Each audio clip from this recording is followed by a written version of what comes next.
देखिए, आप किसी को मदद कर रहे हैं, किसी की सहायता कर रहे हैं, तो आपको एक बात का ध्यान रखना बहुत ही जरूरी है। अन्यथा आप जिसका भी सहायता कर रहे हैं, चाहे वो आपका दोस्त हो, रिश्तेदार हो, कोई जानने वाला हो, आपका क्लासमेट हो, या फिर कोई भी व्यक्ति हो जिसका आप मदद कर रहे हैं या फिर मदद करना चाह रहे हैं, तो आपको अपना कलेजा मजबूत रखना पड़ेगा। आपको खुद से स्ट्रांग रहना पड़ेगा कि वो व्यक्ति अगर आपको कभी त्याग भी देता है, आपको छोड़ भी देता है, आपको धक्का भी दे देता है, मतलब कि आपसे नाता तोड़ लेता है, रिश्ता तोड़ लेता है, आपको अनदेखा करने लगता है, तो फिर आपको बुरा नहीं मानना चाहिए। ये हिम्मत रख के किसी की मदद करना चाहिए कि मैं इसको मदद कर रहा हूं, अब आगे मुझे इससे किसी प्रकार का मदद मिलेगा तो भी ठीक है, नहीं मिलेगा तो भी ठीक है, मेरा एहसान मानेगा तो भी ठीक है, नहीं मानेगा तो भी ठीक है। कोई भी अंधा इंसान रहता है जिसके पास आंख नहीं रहता, बिल्कुल नहीं दिखता, तो उस छड़ी के सहारे चलता है, चलता रहता है, चलता रहता है, चलता रहता है। लेकिन किसी दिन कोई व्यक्ति इसको आंख डोनेट कर देता है, या फिर आंख लगवा देता है, या फिर किसी प्रकार से इलाज करके उसकी रोशनी आ जाती है,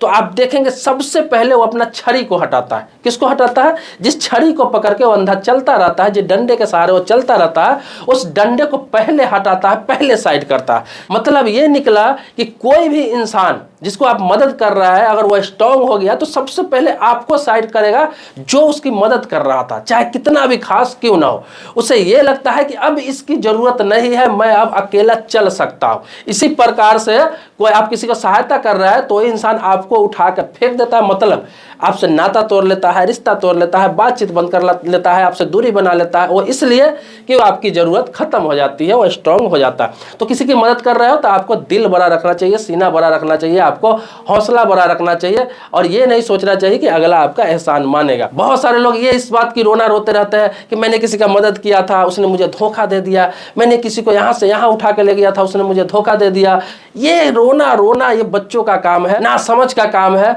बेवकूफ इंसान का काम। अगर आप किसी का मदद कर रहे हैं तो ये चीज तो सोचना ही आपको नहीं है, ये बात समझ लीजिए, अन्यथा आप किसी का मदद मत करिए। इसीलिए अगर आप चाहते हैं कि मदद आपका व्यर्थ ना जाए, तो आपको मदद उसी को करना है जो लगे कि बुरे वक्त में आपकी भी मदद कर सकता है, जो आपके भी गलत समय में सपोर्ट कर सकता है। आप भी जब कभी लाचार हो जाएंगे, कभी हताश हो जाएंगे, तो वो भी आपका हिम्मत बढ़ा सकता है। तो ऐसे लोगों की मदद कीजिए। मेरा कहने का तात्पर्य यह है कि मदद करने से पहले 100 बार सोचिए, किसी को मदद करने से 100 बार, अन्यथा आपको भी उसी छड़ी की तरफ फेंक दिया जाएगा। मैंने बहुत सारे ऐसे रिश्ते देखे हैं, बहुत सारे, जिसमें लोग ये कहते हैं, जब वो मैच्योर नहीं रहते हैं तो कहते हैं कि मैं तो इसी के साथ जिंदगी बिताऊंगा, हम दोनों दोस्त हैं, या फिर एक क्लोज फ्रेंड होते हैं इस तरह का, या फिर कोई साथी होता है, जो भी कहिए, सबका अलग अलग नाम देते हैं। हम दोनों जीवन भर साथ किसी का नहीं छोड़ेंगे, हम दोनों साथ में ही रहेंगे, साथ में ही जॉब करेंगे, साथ में ये करेंगे, साथ में ही वो करेंगे। लेकिन उसमें से एक थोड़ा बढ़िया हो जाता है, थोड़ा अच्छा हो जाता है, दूसरे से बातचीत बंद कर देता है, उससे किनारा करने लगता है।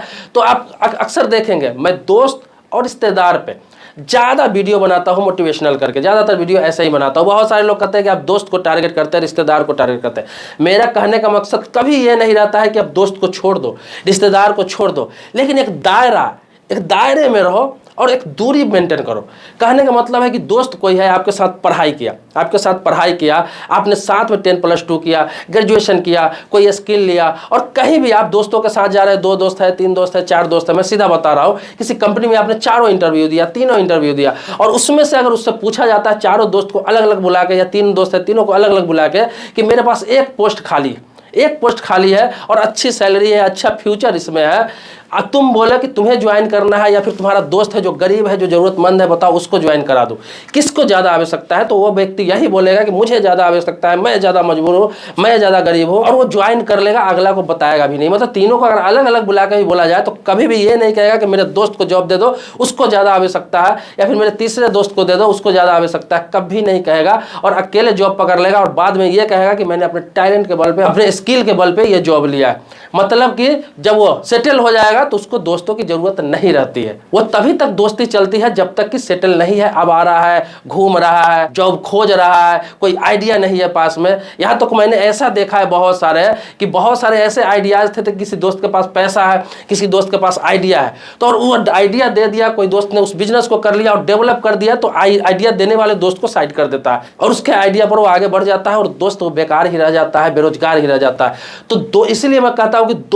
दोस्ती तक ही ठीक है, ये नहीं कि दोस्ती नहीं करना चाहिए, दोस्त दोस्ती तक ही ठीक है। कोई ऐसा दोस्त है जो आपके सुख दुख में काम आ रहा है, आपके मुसीबत में काम आ रहा है, आपके खुशी में काम आ रहा है, तो ऐसा दोस्त है जो बुरे वक्त में काम आ रहा है, आप भी उसके बुरे वक्त में काम आ रहा है, इतना ही तक रखें। लेकिन काम के मामले में, डेवलपमेंट के मामले में, बिजनेस के मामले में, किसी मामले में अगर किसी दोस्त पे आप भरोसा कर रहे हैं या फिर किसी खास रिश्तेदार पे भरोसा कर रहे हैं, तो आप याद रखना ऐसे 90% नहीं, 98%, 99% ऐसा मामला, 1% हो सकता है ऐसे अपवाद कि सही हो सकता है, लेकिन 99% बातों में धोखा ही मिला है, लड़ाई ही हुई है, मामला कोर्ट तक भी गया है अगर साथ में पार्टनरशिप में बिजनेस रहा हो तो, या फिर आइडिया का मसला रहा हो तो आइडिया चुरा के कोई दूसरा जो स्ट्रांग है पहले से वो डेवलप कर गया और दूसरे दोस्तों को धोखा दे दिया। यही चलता है, दोस्ती हो या रिश्तेदारी हो। मिला जुला के लास्ट में मैं यही कहना चाहूंगा कि दोस्तों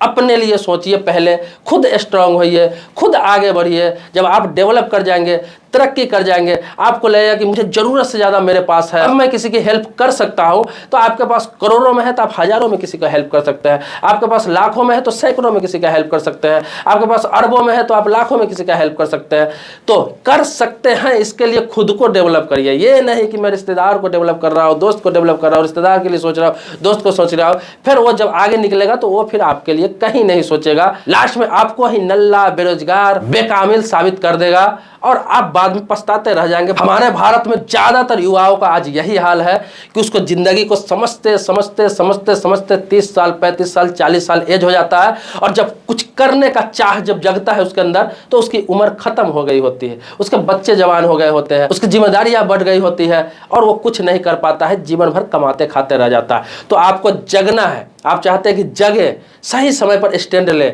सही समय पर तरक्की करे, सही समय पर मेरा दिमाग खुले, तो फिर मेरे चैनल को आप सब्सक्राइब जरूर कर ले। अगर सब्सक्राइबर अभी तक नहीं है, बेल घंटी दबा ले। मैं ऐसी ऐसी बातें आपको बताऊंगा, ऐसा ऐसा पॉइंट पे बात करूंगा कि आप सही समय पर सही स्टैंड ले सकते हैं, सही चीजों को समझ सकते हैं और सही उम्र पर आप सही तरक्की कर सकते हैं। क्योंकि 16 वर्ष से लेकर 25 वर्ष, मैक्सिमम 30 वर्ष तक की आयु तक ऐसा दिमाग किसी के पास रहता है, मतलब ऐसा दिमाग होता है कि जो जैसा उसको समझाता है वो ऐसा ही समझता चला जाता है और इमोशन ज़्यादा उसके अंदर रहता है, दोस्तों के प्रति, रिश्तेदारों के प्रति, अपने समाज के प्रति, लोगों के प्रति, ये इमोशन ज़्यादा रहता है। इस इमोशन से जो निकल गया वो बढ़ गया, जो इस इमोशन में बह गया वो वहीं रह गया। चाय के दुकान पर बैठ के चाय का चुस्की लेकर अपना अनुभव सुनाता रह जाता है, पान के दुकान पर बैठ के अपना अनुभव सुनाता रह जाता है कि मैं अपनी उम्र में ये था, वो था, मेरे पास ये था, वो था, इतना टैलेंट था, कुछ नहीं हो पाया, मेरा नसीब साथ नहीं दिया, मेरे साथ रहने वाले लोगों का नसीब बहुत आगे तक लेके गया क्योंकि उसका नसीब अच्छा था। वो नसीब को दोष देने लगता है, अपनी गलती नहीं कहता है कि मैंने 10-15 साल इन चीज़ों में व्यर्थ कर दिया जिस चीज़ की ज़रूरत ही नहीं थी।